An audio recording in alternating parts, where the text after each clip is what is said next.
Hello and warm welcome to our viewers in Nigeria and around the world to AM News on Global Television, live from the nation's capital, Abuja. I am Anthony Momodu. The Ministry of Communications, Innovation and Digital Economy has announced the commencement of the applications for teaching positions under its Build a Turn initiative program. The program, which was launched earlier in December, according to the Minister of Communication, Innovation and Digital Economy, Abosun Tijani, will promote early technology adoption among senior secondary students. The program will run for 4 days in January 2024, and it is expected to have 1,500 students from 150 schools in 3 locations: Owerri, Maiduguri, and Abeokuta. The ministry added that the right candidates should be visionary educators, teachers, and enthusiasts who would be able to guide the next generation of tech innovators in secondary schools.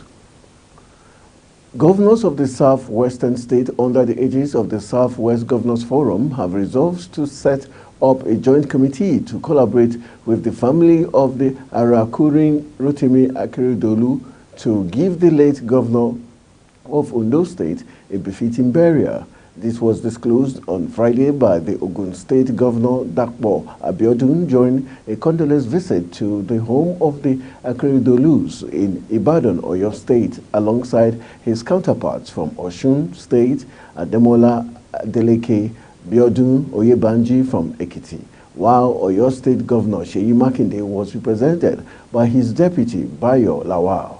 Speaking on behalf of his colleagues, Abiodun described the disease as a very dependable, reliable, predictable, consistent person who never hesitated at any point in time to say exactly how he felt on any issue, no matter how controversial. Abiodun said the late Akeredolu was a fearless and courageous man who advocated and championed the cause of a southern presidency and worked towards its success. The 44 local government chairmen in Kano State have commenced legal action against the state government following allegations that the government intends to utilize their funds for the construction of bridges in Kano City. The lawsuit filed names key state officials, including the Kano government and Kano State Commissioner for Justice and the Accountant General of Kano as defendants. The local government chairman alleged that the governor has misappropriated their funds for the construction of the Dan Agundi and the Taludi bridges, coinciding with the government's preparations to launch the ambitious project estimated at 15 billion naira. With the project's launch scheduled for Saturday, December 30th, 2023, the legal action seeks an urgent court order to restrain the Kano government from accessing their joint accounts. Dated Friday, December 29th, the case document noted the local government chairman's plea to safeguard their funds from being diverted to the bridge projects. The House of Representatives has proposed a bill that would make it illegal for employers and corporate entities in the country to delay or fail to pay their employees' salaries. The Employees Remuneration Protection Bill 2023 is sponsored by Wale Hamid, a member of the House representing the Agege Federal Constituency in Lagos State. According to Section 7, subsection 1 of the bill, which has passed its first reading, the bill first stipulates that it is unlawful for any employer to refuse or neglect to pay the remuneration of his employees as provided under this Act. Recall that a similar bill was proposed by the current Chief of Staff to the President, Femi Gbajabiamila, when he was Speaker of the House of Representatives. The proposal was contained in the Employees Workmen's Unpaid Wages Prohibition Bill 2016, but was called for reconsideration by the 9th Assembly, where it passed the first reading in July 2019. The bill seeks to provide for the prohibition of late payment, non-payment, and underpayment of workers' wages in Nigeria and prescribes penalties for violation and for other matters connected. 2 policemen have been gunned down in Anambra State by some suspected kidnappers wearing military camouflage. The command, in a statement on Friday, said the officers were killed at roundabout in Aguata local government area of the state. The assailants were reportedly on a kidnap mission when a team of policemen attached to a motorcade ran into them on Thursday night. The command said the officers were trying to clear the traffic gridlock when the gunmen shot 2 of them dead and fled the scene. The police public relations officer PPRO in the state, Tochukwu Ikenga, who confirmed that the assailants wore military fatigues, said the commissioner of police, Aderemi Adeoye, had directed an intensive manhunt for the assailants, adding that police-led mobile forward operating base, which had been patrolling the area during Christmas period, promptly responded to the incident, adding that a Lexus SUV the gang used and the AK-47 rifle belonging to one of the slain officers were found. The statement read that the CPE has urged all officers and men of the Anambra State Police Command to redouble their efforts and remain vigilant, while assuring that technology would be deployed to track down the criminals who unleashed the attack on the police personnel. And he has also urged operatives of the command not to be demoralized by the incident, but to draw inspiration from the bravery of the late officers in confronting the criminal gang, while also condoling with the families of the deceased officers, and vowed that they would not die in vain.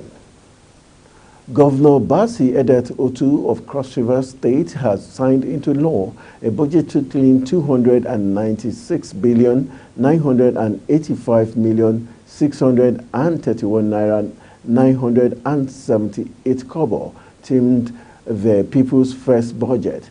The signing ceremony held at the temporary office of the governor in Calabar, the state capital, on Friday, saw the economic sector taking the lead with an allocation of 104,986,870,898 naira 59 kobo.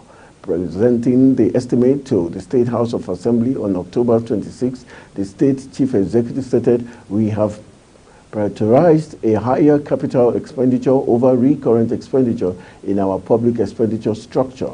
Otu had initially proposed a budget size of 250 billion naira, with 154 billion naira for capital expenditure and 96 billion naira for recurrent expenditure. However, the Assembly increased it by 46 billion to 296 billion naira. Governor Ahmadu Umar Fintiri of Adamawa State has signed a 225.893 billion naira budget for 2024 titled Budget of Re-Engineering. The budget allocates 111.3 billion naira to recurrent services and 114.5 billion naira for capital expenditure, reflecting an increase from the 214.2 billion naira budgeted in 2023. The State House of Assembly, which had previously endorsed the budget earlier this month, aligned its approval with the 2024-2026 medium-term expenditure framework and fiscal strategy paper. Governor Fintiri expressed gratitude to the State House of Assembly for the swift passage of the budget within the stipulated time frame. He affirmed his commitment to maintaining the harmonious relationship between the executive and the legislative arms of government. Governor Ademola Adeleke of Osun State on Friday signed the state's 2024 appropriation bill into law, promising to ensure its full implementation. The governor's spokesman, Olawale Rashid, said in a statement that the total approved budget was 203,908,997,410 naira. Adeleke had presented the budget to the sitting of the State Assembly in November. The governor said the budget, tagged Budget of Reconstruction and Recovery, was crafted to fast-track the revitalization of various sectors of the state economy. The Nigerian Security and Civil Defense Corps NSCDC Lagos State Command has decorated 790 promoted officers in the command, according to a statement by the state NSCDC spokesperson DSC Abolorin Oluwasehu on Friday. The decoration was done on Thursday at the state command's headquarters in Alausa, Ikeja. Oluwasehu said the state commandant Usman Afaradai advised the promoted officers to justify their new ranks with professional, operational and administrative performances and be good ambassadors of the Corps. The promoted officers should not see the promotion as an advantage to intimidate their colleagues or a reason to undermine the professional ethics and practice of their highly revered and esteemed service, he added. The Managing Director of Nigerian Railway Corporation NRC, Fidet Ohiare, said that the corporation lost over 150,000 rail clips due to constant vandalization along the railway tracks across the country between 2022 and 2023. Ohiare disclosed these at the end of the year media briefing in Lagos on Thursday. He said that over 50,000 clips each had been vandalized between Lagos, Ibadan, Warri, Itakpe, and Kaduna, Abuja standard gauge tracks between 2022 and 2023. Ohiare said that the corporation had engaged in constant sensitization to communities where the vandalism took place to make them realize the implication of the act of the growth of rail networking in the country. You're watching AM News live from Nigeria's capital, Abuja. We are on StarTimes channel 276. Kindly follow us on all social media platforms using @Global TV NG and other handles now showing on your screen.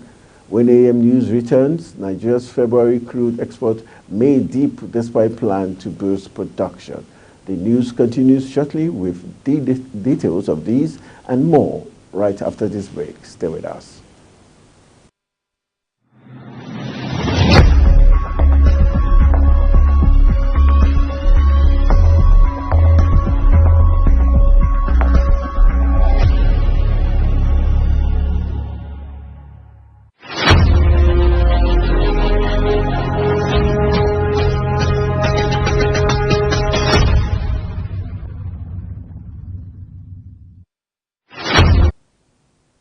Welcome back from the break. You're watching AM News on Global Television.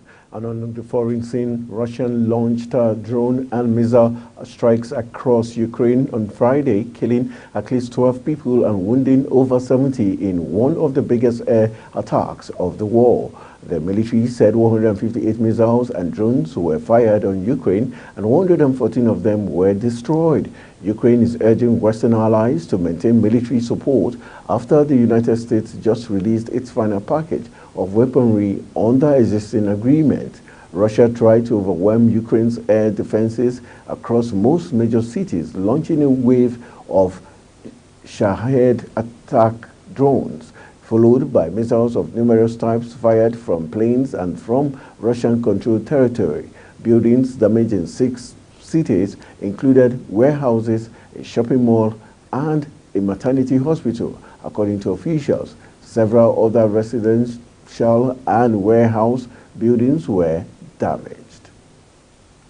Russian and U.S. space agencies have agreed to keep working together to deliver crews to the International Space Station until at least 2025. Russian corporation Roscosmos said the space sector, including its so-called cross flights that involve sending crews from different nationalities on one spacecraft, is a rare area of cooperation remaining between Moscow and Washington since Russia sent troops to Ukraine. It also aims to guarantee the presence of at least one representative of the Roscosmos on the Russian segment and the presence of at least one representative of NASA on the American segment. Russia said in April that it plans to use the International Space Station until 2028 an apparent reversal of an earlier announcement to quit the orbiting laboratory after 2024. Nigeria is expected to lay its hands on the long-awaited foreign exchange support facility from Afrexim Bank today, as the government of Africa's most populous nation looks to ease the acute forex shortage that has hobbled the economy and push for growth. Business leaders in Lagos have called the development a major catalyst for the economy, as the arrival of the funds could help curtail the exchange rate volatility and ease inflation. Minister of Finance and Coordinating Minister Wale Edun stated that the Afrexim Bank will make the announcement regarding the disbursement at the appropriate time. In business, the Nigerian Exchange Group has announced the appointment of Temi Popola as the Group Managing Director, Chief Executive Officer designate of the group, ahead of the retirement of current GMD Oscar Onyema next year. According to a statement signed by the group company secretary Obehi Ikege on Friday, the appointment will take effect on January 1st, 2024. Also, the Executive Director, Capital Market of the exchange, Jude Chiameke, has been appointed the acting CEO of the Nigerian Exchange Limited. Nigeria's crude export for February is expected to see marginal decline. According to data, exports of 4 main Nigerian crude oil grades in February are said to be average about 657,000 barrels per day, according to preliminary programs, down slightly from the previous month. The scheduled loadings, this is coming as Nigeria pushes to reach and exceed the 2024 crude oil production budget target of 1.7 million barrels per day. Minister of State for Petroleum Resources, Hanneke Lokobiri, said that the country can boost crude oil production to 2 million barrels per day. The minister also expressed his commitment to promoting collaboration with stakeholders to improve the country's oil and gas sector. Google has agreed to settle a consumer privacy lawsuit seeking at least $5 billion in damages over allegations it tracked users' data who thought they were browsing privately. In a court filing, the judge confirmed that lawyers for Google reached a preliminary agreement to settle the class action lawsuit originally filed in 2020, which claimed that the millions of individuals are likely to be affected. Lawyers for the plaintiff were seeking at least $5,000 for each user, it said, and had been tracked by the firm as they visited Google Analytics and Ad Manager in private browsing mode while not logged into their Google account. And moving to the exciting world of sport, according to the Confederation of African Football, Nigeria ranks 4th in terms of tickets purchased ahead of the African Cup of Nations in Ivory Coast next year. The 34th edition of the African Cup of Nations has been slated to hold January 13 to February 11, 2024, across 5 cities on the south coast of West Africa, and CAF on their official handle on Thursday tweeted ticket purchases. Ticket sales for Nigeria are among the top 5 on the continent, says CAF. According to the data on the football governing body X handle, a total of 12,544 tickets have been purchased by the country. The host nation, Ivory Coast, leads the pack with a formidable 32,307 tickets sold, closely followed by Guinea-Bissau with 28,614 tickets, and Equatorial Guinea with 16,237 in second and third places respectively. Champion Senegal completed the top 5 in the number of tickets purchased with 10,959 figures. Brentford midfielder Frank Onyeka says he is looking forward to presenting Nigeria again at the African Cup of Nations for the second time in his career.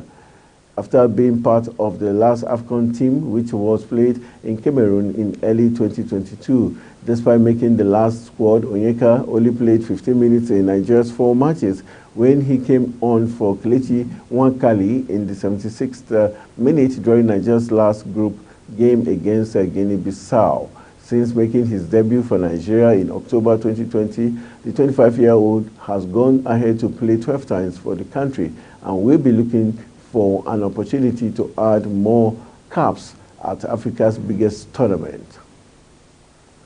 Barely 2 weeks to the start of the 2023 African Cup of Nations, scheduled to take place in Ivory Coast from January 13 to February 11, 2024, the news of a Super Eagles jersey from Nike has been trending across social media platforms. On Friday, Nike launched the current Super Eagles jersey in September 2022, and the NFF is yet to officially unveil the official kits for the 34th edition of AFCON and has swiftly denied reports of a jersey launch for the Super Eagles. The NFF, in a statement on its official X handle account on Friday, denied knowledge of the jersey launch.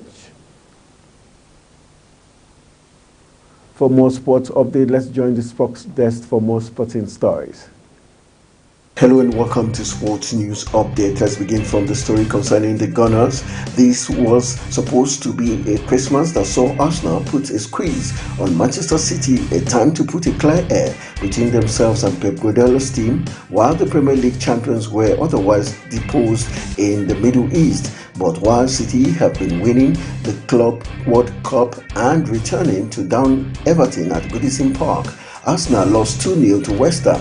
Arsenal will head towards the new year on a run of 4 points from 4 games. What a time for Mikel Arteta's team to flatline. What damage this could yet do to a season that has so much to offer them.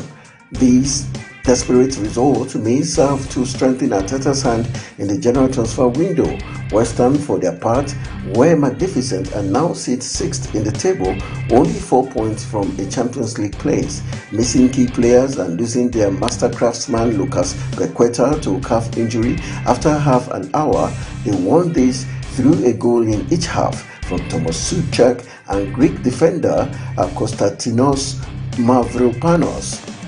And moving to Manchester City, Jack Grealish's mansion was raided for £1 million worth of jewelry by thieves on Wednesday night while his family were inside watching him on TV. Family of Manchester City winger, who was playing in his size 3-1 win against Everton at that time, were forced to hit panic buttons inside the house. According to The Sun, 10 relatives, including Grealish's fiancée Sasha Atwood, parents, 2 sisters and a brother, were watching the match before being alerted by barking dogs and noises upstairs. The family were forced to run and hide for cover inside the £5.6 million mansion that Grealish only moved into before Christmas, while police told neighbors to lock their doors and stay in their homes. Police, fearing they could face a potential hostage situation, rushed to the scene and even had a helicopter search the area, but the offenders were able to escape with a £1 million worth of jewelry. And talking tennis, Rafa Nadal has attempted to play down his impossible Australian Open title hopes in what shapes as the first stop on his 2024 Farewell World Tour.